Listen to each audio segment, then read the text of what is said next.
hi. A little bit of an impromptu live here because I've swapped the tables. So I want to see if this is okay for the stitch along or if I need to swap them back for the stitch along.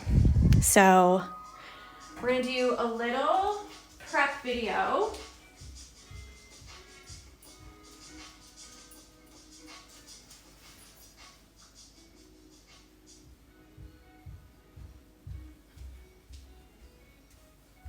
We're going to do a little prep video. Hi. And then we're going to see if this works or not. So the prep videos, there's going to be about 2 or 3 different ones. This is going to be the very basic prep video. So it's how to hoop your fabric, what fabric to choose, all of the colors that you can choose, some needles, tools, and some different writing instruments that you can trace your pattern onto your fabric. Thanks, George. He says nice nails. So yeah, this will be like the very intro to that. And then I'll come back a bit later and show you how to watercolor underneath the basket. And then I'll do another video that will show you how to actually take a piece of fabric and stitch it on here first. And then that fabric will be the base of your basket. Okay, so there'll probably be 3 videos in total. Again, this one will just be the very basic intro to the thing. Okay, so the first thing that you need to do is pick a hoop. And for this one, you will need an 8-inch hoop. I know sometimes I've said if you've got a 6 or 7-inch hoop, then that would be okay as well. But because of the details in the basket, I wouldn't go any smaller than 8 inches. So if you're very brand new to this, that's totally fine. The hoops come like this. There's an inner ring here, and then there's an outer ring here. And then there's a little thing that you can twist to make it tighter or looser. So what you're gonna do is take these apart and put your fabric in the middle of these 2 rings. Now, the fabric that you can choose, I would choose 100% cotton. Quilter's cotton works really well. You can also choose a linen, which will be a little bit of a different look. So I've got a little bit of linen here as well, so you can have a little look at the difference. The cotton will have a tighter weave, if you can see there. And the linen will have a bit of a looser weave. So your needle will go through easier, but sometimes your stitches won't be exact, if you know what I mean. So here's like a little sample of embroidery that I did on linen. It looks really, really nice, and it gives like a bit more of a rustic feel to it. So I think I might be putting some brown linen for the basket. I'm not sure yet, but we'll see. The only thing that you need to remember when picking your fabric is that it should have no stretch. So you should not be using t-shirt material. You should not be using any kind of like jersey knit, anything like that. You can stitch on those, but they won't be suitable for this project. So I know some people do stitching on t-shirts. That's fine. But for this one, we're going to use just regular 100% cotton. You can go to a lot of different fabric websites and just look for cotton solids. That will be your best bet. If you're in America, you can go to Joann Fabrics, or if you like Hobby Lobby, then they might have some at Hobby Lobby as well. It's totally up to you. I know Michael's do some fat quarters, but I'd probably go to Joann's.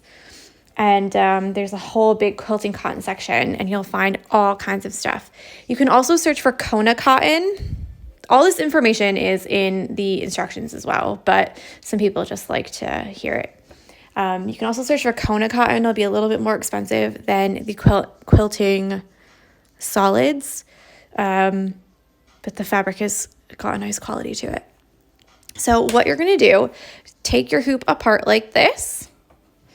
Yeah, and then you're gonna put this on top. And what I like to do is keep the grain of the fabric straight across like this. So you have all of these going down and all of these going over this way. So if you look, if you can see that, these ones are going straight down and these ones are going straight across. So I've got it like this. Now you need to tighten your hoop a little bit. Yeah, and then pull your fabric tight. And you're gonna do this multiple times because you really want your fabric to be tight, especially since we're doing a circle. Because you really don't want it to turn into an oval. Do you know what I mean? You want it to be a nice circle. So I'm just tightening it again. And then normally I use like my stomach here, put the hoop on my stomach and really pull that tight. I'll save this and put it on YouTube as well and IGTV. So if anyone has any questions, I know it was kind of impromptu. David decided that he was going to go to the shops today to get some stuff for dinner, which is good. And then look for some new school shoes. And he's like, okay, I'm off. And I was like, oh, wow, okay. I guess I'm going to do it live then because you're not here to interrupt me. So I've got this really nice and tight. And you're just going to tighten it again as tight as you can. Okay. Now the main thing to look at when you have got your hoop tight is this drum sound. It should be tight like a drum. You can also run your finger around the edge, and if you feel it kind of do a big dip like that, it means that you might have a gap in your hoop, which means that the inside and the outside rings don't actually touch all the way. So sometimes they'll have a little gap like that. And if that happens, what you can do, and it's what I've done on this other sample one, is you can actually wrap the inside with a washi tape or, you know, like that blue painting masking tape, or you can take strips of your fabric and wrap it all the way around the entire thing. And that will help to secure it a little bit better. So here there was a gap where it went out, and then here as well. So I've just put those on there, and you can actually tell on the front of my hoop, it looks like someone's damaged it a little bit. Maybe in production, maybe in shipping, don't know. But that's what you've got. And notice this one's a little bit different than that one, the one that we're actually using. So we'll just put that away. Hi, Carrie. Okay, so I've got a nice drum tight hoop, 8 inches. I've got my nice white cotton in there. Sorry. The next thing is that we're going to trace our pattern onto our hoop. Now there's a couple different ways to do this. Okay, I like to show as many of the ways as I can because what works for me might not work for you, and what works for you might not work for someone else. So everyone's got their own little like favorite way to do it. So one way is you've just got your pattern on your iPad, okay? And you can zoom it in and out. If you put it in, this is just like a Word document, so it'll tell me the exact size that I need. And if you flip your hoop over, so the flat side is against your screen, line it up like that, and you can use, I'll go over these in a minute, but you can use your pen of choice to trace this way. The only bad part about this is that you then have to, you don't have to, just I would have to, because I don't like to stitch like this. I like to put my fingers, when I hold it, I like to put my fingers inside like that. Yeah? So it's like a little ledge. That's how I hold my hoop when I stitch on it. But some people will hold it like this, and then they'll stitch with it just like this on the inside. That's okay. I like to flip the fabric over. So if I do it this way, trace it.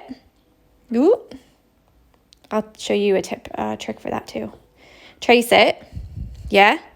And then you would unhoop your fabric, flip your fabric over so it's this way, and then re-hoop it, making sure that it's still nice and tight. Now, because we're doing a circle, you might get some distortion with the circle. That's actually what happened over here, and you can totally tell that this down here is bigger than this up here. It kind of like that. So just be a little bit careful. You could also do all of the flowers this way if you wanted to, and then trace the circle this way by cutting it out and putting it behind. So there's one way. And if you saw, the screen is like moving around like this. Once you've got it where you want it, if you turn on guided access in your settings on your iPad, you can push the home button 3 times, and you basically circle the area on your screen that you want to stay still, which means that you won't be able to move it at all. So if you circle the whole screen, yeah, then this is the area. Obviously, I should have circled more. Okay, something like that. Oh, I can't move them now. I could move them before. Then you push start. You enter a passcode. You set your passcode. And this is guided access started. So if you touch in the middle of this, like if you're tracing it, then it will not move at all. But I can also push documents because it's outside of the circle. So when you do your circle or even your square, rectangle, because that's what you want it to be, yeah? Make sure you're covering the pattern. And then you just push the button at the bottom 3 times again, and then that will end it. So you can either push end or resume, and that will freeze your screen for you so that you don't have to, have it move around like that. So there's one way. The other way is to get your scissors and cut it out. So this right here, yeah, it's just this, but it's cut out. So you take it like this, you put it where you want it. So mine, you can put the line in if you want, and you can not have the line in if you don't want it, but I've just put the line like it's sitting on a table or something, you know? So you put it where you want it, line up with the top so it's nice and straight. Stick it behind, flip it over. Now, I use blue tack. You can also use tape if you just have regular, that clear, what's it called? Scotch tape. People in England call it cello tape. Yeah. And you just push this blue tack in. You want to make sure it sticks to the paper, and then you also want to push it up into the hoop. Okay? So I usually use 3 pieces. Make sure it's nice and stuck. Okay. And then when you flip it over, because I do my patterns really nice bold lines, you'll be able to very easily have a look through the fabric and trace it. The third way is basically this way, but you hang this on a window. So you hang it on a window like that. And then you take your hoop and put it against the window, and then the sunlight, even on a cloudy day, the sunlight will still come through and you'll be able to see the pattern. Okay. Are you still with me? So this is what we've got so far. Yeah. I'm going to talk a little bit about the different kinds of pens and the best and worst parts about them, so that you can choose on your own. So we'll start first with the Carrying Water Erasable Pen. This is just a marker, regular marker. Let me see if I've got a scrap hoop over here, because I usually do. Yeah. Here's one from the last Stitchalong. So this scrap, it's good to have a scrap hoop next to you because you can always try it out a little bit before you put it on your actual hoop. So if you've got a smaller hoop laying around, I highly recommend having one of these little scrap hoops. So here we go. This is the water erasable pen. It's more like a marker. And you need to erase it with water, so it's gonna stay on there unless it gets wet. So if you spill your tea on it, if you spill water on it, if you drop it in a pool or something like that, all your lines are gonna disappear. The pros is that it does stay. So some of them, like the air drying erasable pen, it evaporates over time by itself. So if you do the whole pattern and then come back tomorrow, it might have evaporated already. So we'll talk a little bit more about that in a minute. The only con that I can find for this one is that, one, the lines sometimes are not as fine as if you use a different method. And two, you really need to take your hoop out of your fabric out of the hoop in order to get the lines to go away. So I've tried it a bunch of different ways. Some people will take like a stiff paintbrush and just get it wet, you know, where you need to get it wet. Meaning if I wanted to erase this, I could just dab some water on there. I found with these blue ones, these carrying ones, that where you get it wet and where you stop getting it wet, sometimes you'll have a little blue outline there. Okay, so like the water will like push the marker to the edges, but not actually erase it. So you really need to take this out of the hoop, take your fabric and submerge it completely in cold water. So you're going to use cold water because any kind of warm or hot water, especially the reds, sometimes the blacks, sometimes like the deep, dark purples, it can actually bleed onto your fabric. So you want to use cold water all the time. So even if you're just going to put a little bit of water on here, cold water, never warm water. So there's that. This is the Curing Water Erasable Pen. The next step is we have the Disappearing Ink Pen. So this is the one, I've had it for ages, so it probably won't work. I say that every freaking stitch along. But it will just disappear over time. So, you know, in about maybe 3 or 4 hours, those lines will be gone. They just disappear. They just disappear. So the pro is that if you're gonna put it on your fabric, stitch it now, it's good because it will just evaporate in its own time. The bad part is that the lines don't stay around forever. So you might come back one day and your entire pattern's gone, which has happened numerous times to me. So there's that one. The next is a regular old pencil. This one's not very sharp, obviously, but it's just a regular pencil. So the pros are obviously that it's got a nice fine line for a pencil. The con, you can't erase it. So once you stitch over top, sometimes you'll have, like on the outline here, sometimes you'll have like a pencil mark that you can still see if you don't go on the outside of the line. So if you were to stitch like a satin stitch here, I would even go as far as to go on this side of the line, not on the line, because you'll be able to see a little bit through your stitching. So there's that. My favorite is the Pilot Heat Erasable Friction Pen.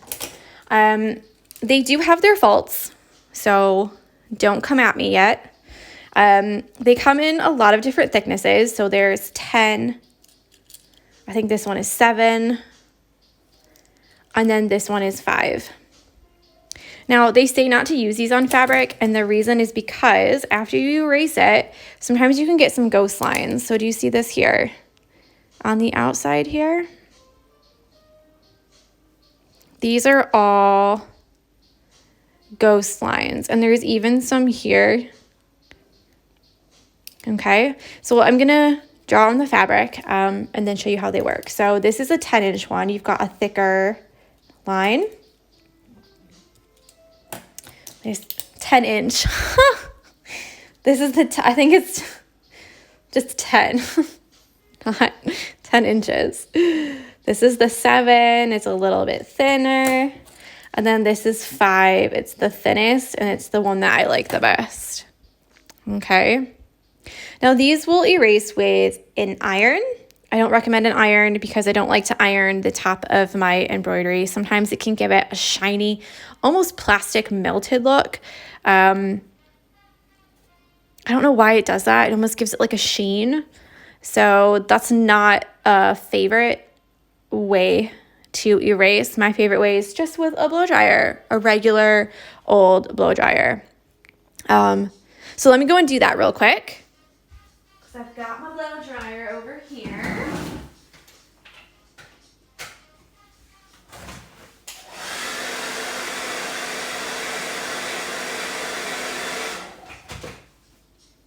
Okay, so you can see I've blow dried it and you can still see some lines there. Now what I found is if you take a little bit of water and just rub your finger over it, then all of those lines will disappear. So the pros is that it's easy to come off, yeah, so you won't see it on the edge of your embroidery here. But the cons is that if you go hog wild, like drawing all over here, all willy-nilly, then you are going to be able to see some extra lines. Like I said, I found that just plain water and just rubbing it a little bit gets it to go away, but it might not work for you. So take that with a grain of salt. I know Pilot has said that they didn't make these for fabric. They made them for paper. So that's why they like won't sponsor stitchers or anything like that, because they're not really made for that. But you know, it is what it is. You can take it or leave it. So that's my favorite way. I won't do this on the screen, but you can totally see that I've just put my fingers like that and you just trace around it. Some of these will be 3D elements. Obviously this one will be a woven situation. We'll have the handle that we'll add last. Then all of these little balls, like that one, these two things, this one, those are going to be 3D elements. So you don't actually have to do those, you know, line for line. You could just put a little circle there in the middle or a little dot or something like that, especially if you're worried about your method of transferring not coming off. So if you only have a pencil, I would just omit these little triangle things and omit these here. So there's that for you. Everything else is pretty straightforward. You can totally see the pattern and everything. So there's that. Next, needles. So I use an antique needle. My favorite needle last year, it got lost in the water. Don't want to talk about it, okay? But I found this one that's very, very similar, but it's also an antique needle. I got it from an antique sewing box that I found. So that's my favorite one. I will often use a smaller eyed needle for 2 or 3 strands. So if you have a look at the two of them together. This one has a thicker shaft of the needle than this one, and this one also has a bigger eye, so it can accommodate all 6 strands. So we will use all 6 strands, especially, thanks Jessie, good. She just wanted to make herself known, especially for the basket and for some of the bigger flowers. So if you haven't got a needle that can put all 6 strands in the eye, then I urge you to get some, and here are some suggestions. So DMC make these 1 to 5 packs, and they're really great. Jessie, she's just really thirsty, I guess. It's the same thing. It's just new packaging and old packaging. So obviously I've taken the 6 strand needles out so I could try them. You can see that the eye is quite big for 6 strands, so you can try these ones. People also really like these Chanel needles. Now, these ones they're shorter, for one. So if you look at them next to each other, they're much shorter. Believe me, it feels like, whoa, these are so tiny. after you use one for a long time. But they also have a much longer, bigger eye, and they're both pointy on the end, really sharp. So I would suggest trying one of these 2 packs if you don't have any. So let's DMC 1 to 5 and then Chanel 18 to 22. But use what you've got. Do you know what I mean? If you've got some at home, just use that. I'm also going to be using a blunt end tapestry needle for the weaving. It's just easier for me when I've got the hoop stand. So if you see me change needles, or if you see me kind of look at, or if you think, well, that's different, it's because it's just a blunt end tapestry needle. Yeah. Some other tools that you might want to grab are some really sharp scissors. Obviously, you can use scissors from your kitchen, just regular scissors will do. All right. These are from Warm Crochet. They sent them to me as a gift. They are so freaking sharp. They're so good. These ones here are the Fiskars, and they have a blade that's bent upwards, so you can really get down there here, yeah, and get quite close to, not my finger, obviously, but get quite close to the fabric without snipping, because, you know, sometimes if you try and snip like this, you know, you can get, like, pointed down, and whereas these ones, easy. So I would get a pair of scissors and have them handy. Make them your embroidery scissors. Keep them in like an embroidery kit if you've got one. I tend to use just a box. It's actually over here because I used it before. So it's just a little embroidery box, one of these little storage things. I've put some stickers on it from my friend Tash. Obviously my maker stickers. There's all kinds of stuff on here. Yeah, JMS illustration. There's all kinds of things in here. And I tend to put things that I'm working on in there. But you could also put all of the threads that you want to use for this project into your box. I'm also a big fan of like woven baskets and things like that. So you could always just grab one of those, throw it all in there. The only good part is that this has a lid and it locks, you know, so that it won't ever be knocked over or anything like that. So you can grab one of those if you want. The other thing that I highly recommend is getting a pair of regular old tweezers. These are the Revlon. Beauty tweezers. Don't use them for eyebrows and stuff like that, obviously, like plucking hairs. But they're really great, so I don't use these for anything else. They're just in my embroidery toolkit. But they're so great, especially if you need to snip some threads and pull them out. So a lot of times if I do something and I want to change colors, I can take my really sharp scissors and get under all of them without getting the fabric. Yeah, like that. Snip it. And then you can take these here and really pull all of those threads out. And you'll probably see me change colors as well. Like I do it all the time. I make mistakes all the time. It's totally fine. I think that's pretty much it for tools. Let me just check. I think that's pretty much it. We've just got threads left. Now the threads that I use, they all have 6 strands. Obviously, you can use the pearl cotton threads if you would like to. They have a little bit of a different look to them. Let me see if I've got black real quick, because I know I have like a bunch of pearl black cotton. Looks like this. And it's actually, you don't untwist it. Can you see that? You don't untwist it, you just use it how it is. Yeah, you can use this kind of pearl cotton if you want. This is the Anchor brand. So I use a mix of Anchor and DMC. So what you'll need as far as colors, okay, you definitely need a color for the basket, and I would suggest getting 2 whole skeins of that for your basket. So I might end up using 2 different colors and mixing them together.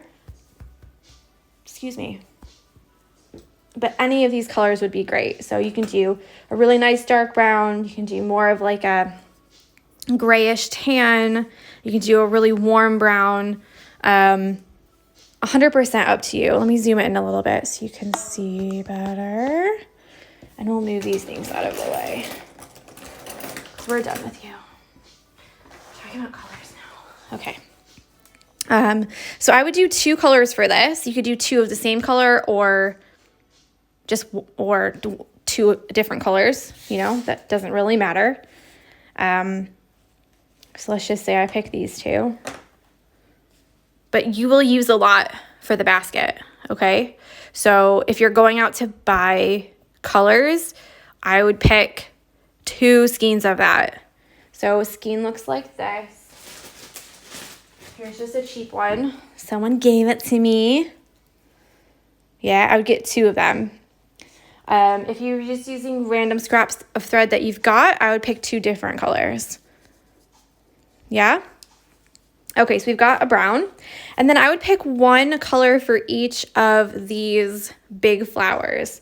So maybe a nice deep red for that one. Maybe a bright color, or maybe even 2 bright colors for that one. Maybe an orange for there. What about this one? Yeah. Then we've got these little ones here. For the little ones, you can either mix and match these colors to keep the same, or you can introduce some new colors. So you could do, for these little ones here, you could do maybe a yellow. And then we've just got these pom-pom things, and then these fluffy flowers. So we'll do maybe like a purple and a purple. Okay. Now we're just left with greens. My default is picking a light color green, a medium color green, a dark color green, and a green that's got some yellow in it.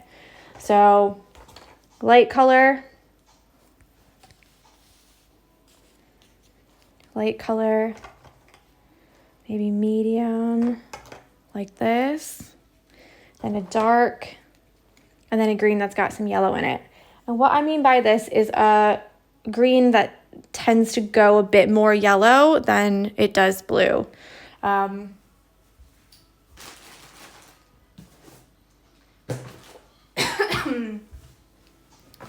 Goodness gracious. Every time I do this, I need to get some water like right next to me. Okay, so we've got, this is more of a blue green. You can tell it's almost like a teal. Yeah. And then this right here is more of a yellow green. So it's almost like you could take this green and put it in the middle and see this green has more blue in it, but this one's got more yellow in it. Yeah? And you could pretty much do that with a lot of different colors. So this is almost like the same color, but just a little bit darker. Still, you can tell this one has more yellow in it. So I could talk a long time about color theory and about this or that or whatever. But that's the easiest way to describe it. So yeah, a light one, a medium one, a dark one, and one that's got a little bit of yellow in it. You can go for something that's a bit more brighter if you wanted. You could do even like a mustardy one. It just depends on what you like. So if I know the color, I will tell you the color that I'm going to use. So this is Anchor number 8. If I use this color, I'll tell you. But a lot of these I started doing before I really was getting into kits. So they're quite old. And back then I didn't know that I was going to have to tell everybody what colors I was using. So I kind of just didn't care about it that much. So I'll try and color match if I can, and let you know. So this is 676. And a good way is to just write them on your clothespins if you've got clothespins. Make sure that you write them on there. And then this, obviously, I didn't write DMC or Anchor on there. So that's another thing. Why are you not focusing when I get close? That's annoying. Yeah, 372, that's got one on. So some of them do and some of them don't. So if I know it, I will tell you.